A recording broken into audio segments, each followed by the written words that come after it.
हमारे बॉडी में हर एक काम एक प्रोसेस के ज़रिए होता है। जैसे फूड का डाइजेशन एक प्रोसेस के ज़रिए होता है, गैसेस का एक्सचेंजेस एक प्रोसेस के ज़रिए होता है, बॉडी के वेस्टेज का रिमूव होना एक प्रोसेस के ज़रिए होता है। उसी प्रकार फूड मटेरियल्स का सेल्स तक पहुंचाना, वाटर को सेल्स तक पहुंचाना, गैसेस को सेल्स तक पहुंचाना एक प्रोसेस के ज़रिए होता है। और उस प्रोसेस को हम क्या कहते हैं? Transportation process. ट्रांसपोर्टेशन प्रोसेस के ज़रिए फूड मटेरियल्स ट्रांसपोर्ट किए जाते हैं हमारे बॉडी के हर एक सेल्स। और ट्रांसपोर्टेशन प्रोसेस को परफॉर्म करने के लिए एक सिस्टम की ज़रूरत होती है, और वो सिस्टम क्या है? Circulatory system. Circulatory system, circulatory word से ही आप समझ पा रहे होंगे कि सर्कुलेटरी का मतलब क्या है। सर्कुलेटरी का मतलब सर्कुलेशन। हमारे पूरे बॉडी में, हमारे पूरे सेल्स में फूड का सर्कुलेट हो। तो सर्कुलेटरी सिस्टम में जो ऑर्गन्स रोल प्ले करते हैं वो क्या क्या है? सबसे पहले हार्ट, फिर ब्लड वेसल्स, और फिर ब्लड। ब्लड एक मीडियम का काम करता है इस सिस्टम में। उसका काम क्या है ब्लड का? कैरी करना, गैसेस को कैरी करता है, फूड मटेरियल्स को कैरी करता है, वाटर को कैरी करता है।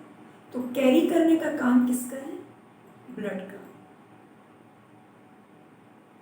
वेसल्स का काम क्या है? रास्ता बनाना।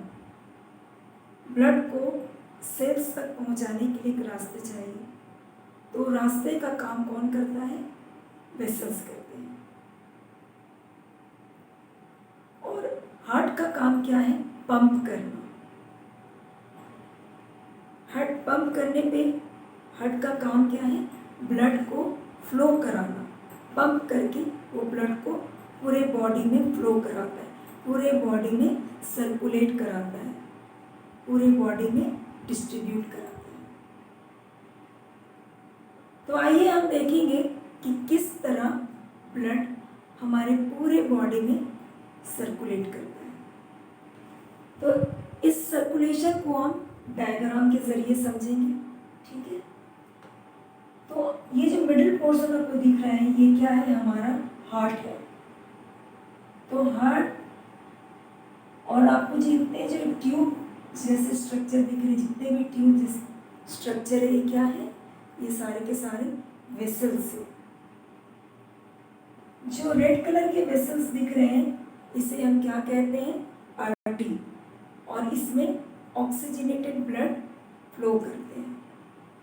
ऑक्सीजनेटेड ब्लड मतलब जिसमें ऑक्सीजन होते हैं, वो ब्लड जो ऑक्सीजन को कैरी किया रहता है। और जितने भी ब्लू कलर के ट्यूब हैं, इसे हम वेन कहते हैं। और ये किस तरह का ब्लड को कैरी करता है? डीऑक्सीजनेटेड, जिसमें ऑक्सीजन नहीं होते, ठीक है। हार्ट का आपको दो पोर्शन दिख रहा है। हार्ट की दो पोर्शन है, एक राइट हार्ट, एक लेफ्ट हार्ट, ठीक है। तो right side of the heart के जो राइट पोर्शन है, उसमें किस तरह का ब्लड रहता है? डीऑक्सीजनेटेड, जिसमें ऑक्सीजन नहीं रहता, ठीक है। हार्ट जब पंप करता है तो हार्ट इस ट्यूब में चला जाता है, इस ट्यूब का नाम क्या है? पल्मोनरी आर्टरी, ठीक है। अभी आप सोचेंगे कि मैंने जितने भी ब्लू कलर के ट्यूब को वेन कहा, तो मैं यहाँ पे इस ट्यूब को आर्टरी क्यों कह रही हूँ? तो जितने भी ट्यूब हार्ट की ओर आते हैं, उसे हम वेन कहते हैं। जितने भी ट्यूब हार्ट के अंदर आते हैं, उसे हम वेन कहते हैं। और जितने भी ट्यूब हार्ट से बाहर जाते हैं, हार्ट से बाहर की ओर जाते हैं उसे हम आर्टरी कहते हैं। ठीक है, तो यहाँ पे ये ट्यूब हार्ट से बाहर की ओर जा रहा है। ठीक है, तो हम इसे क्या कहेंगे, आर्टरी। तो ये पल्मोनरी आर्टरी में डीऑक्सीजनेटेड ब्लड फ्लो कर रहा है। ठीक है, हार्ट पंप किया तो डीऑक्सीजनेटेड ब्लड कहाँ चला गया, पल्मोनरी आर्टरी में। अभी पल्मोनरी आर्टरी जो है ये 2 ब्रांच रिलीज की है और दोनों ब्रांच दोनों लंग्स में चले गए। एक ब्रांच राइट लंग्स में चला गया और दूसरा ब्रांच लेफ्ट लंग्स की ओर गया। ठीक है, लंग्स में जाने के बाद डीऑक्सीजनेटेड ब्लड ऑक्सीजनेटेड फॉर्म में बदलता है। ठीक है, ऑक्सीजन को कैरी करता है और ये जो ऑक्सीजनेटेड ब्लड है फिर वापस हार्ट की ओर आते हैं, लेफ्ट साइड में आते हैं, हार्ट के लेफ्ट पोर्शन में आते हैं। किसके जरिए आते हैं, पल्मोनरी वेन के जरिए। ठीक है, ये ट्यूब हार्ट की ओर आ रहा है, हार्ट के अंदर आ रहा है, तो हम इसे क्या कहेंगे, वेन कहेंगे। तो पल्मोनरी वेन के जरिए ऑक्सीजनेटेड ब्लड लेफ्ट साइड में आ गया, हार्ट के लेफ्ट साइड में आ गया। फिर जब हार्ट पंप किया तो ब्लड कहाँ, इस ट्यूब में चला गया। ठीक है, इस ट्यूब का नाम क्या है, एरोटा। इस ट्यूब में जाने के बाद फिर एरोटा से ये हमारे पूरे बॉडी में ब्लड को सप्लाई किया। ठीक है, पूरे बॉडी में ब्लड डिस्ट्रीब्यूट हुआ। एरोटा से ब्लड कहाँ चला गया, एरोटा और भी बहुत सारे ब्रांच रिलीज किए, तो उस ब्रांच को हम क्या कहेंगे, आर्टरी। तो एरोटा से ब्लड फिर कहाँ फर्दर चला गया, आर्टरी में।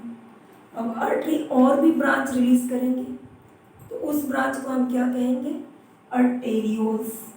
ठीक है, अब आर्टेरियोल्स में जाने के बाद फिर आर्टेरियल्स जो है वो और बहुत सारे ब्रांच रिलीज करेंगे, बहुत ही पतले पतले ब्रांच, जाली लाइक ब्रांच रिलीज करेंगे, तो उसे हम क्या कहेंगे, आर्टरी कैपिलरीज।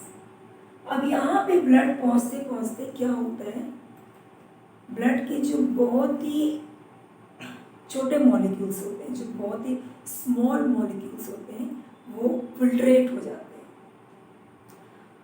फिल्ट्रेट होने पर जैसे उस फिल्ट्रेट में क्या क्या आ जाते हैं, उस फिल्ट्रेट को हम क्या कहते हैं, टिश्यू फ्लूइड। उस टिश्यू फ्लूइड में क्या क्या होते हैं, amino acid, glucose, fatty acid, gases. ठीक है, ये सारी चीज़ फिल्ट्रेट हो जाते हैं और इस फिल्ट्रेट को, इस टिश्यू फ्लूइड को सेल एब्जॉर्ब करते हैं। ठीक है, और जो बड़े मॉलिक्यूल्स जैसे कि ब्लड सेल्स, फैट, प्रोटीन्स, ये जो फिल्ट्रेट नहीं हुए हैं ये कहाँ चले आते हैं, वेन कैपिलरीज में। अब इनमें गैसेस नहीं है, ऑक्सीजन नहीं है, तब ये कैसा ब्लड हो गया, डीऑक्सीजनेटेड ब्लड। अब जो ये डीऑक्सीजनेटेड ब्लड है ये वेन कैपिलरीज में आ गया। अब वेन कैपिलरीज से फिर वेन्यूल्स में, वेन्यूल्स से फिर वेन में और फिर वेन से वापस हार्ट में, और फिर हार्ट उसी तरह पंप करेगा, फिर ब्लड लंग्स में जाएंगे, ऑक्सीजनेटेड होगा, फिर वापस हार्ट में आएंगे, फिर उसी तरह एरोटा में जाएगा और फिर इसी तरह सर्कुलेट होगा। तो इसी तरह ब्लड जो है हमारे पूरे बॉडी में सर्कुलेट होता है। ऊपर की ओर जो मैंने ट्यूब दिखाया है ये हमारे बॉडी के अपर पोर्शन को ब्लड सप्लाई कर रहा है और नीचे की ओर जो ट्यूब दिखाया है ये हमारे बॉडी के लोअर पोर्शन को ब्लड सप्लाई कर रहा है। तो इस तरह ब्लड जो है फूड मटेरियल सेल्स तक पहुँच जाते हैं।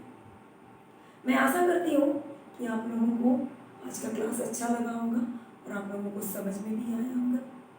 नेक्स्ट क्लास में मैं दूसरे टॉपिक के साथ फिर से आऊँगी। तब तक के लिए धन्यवाद।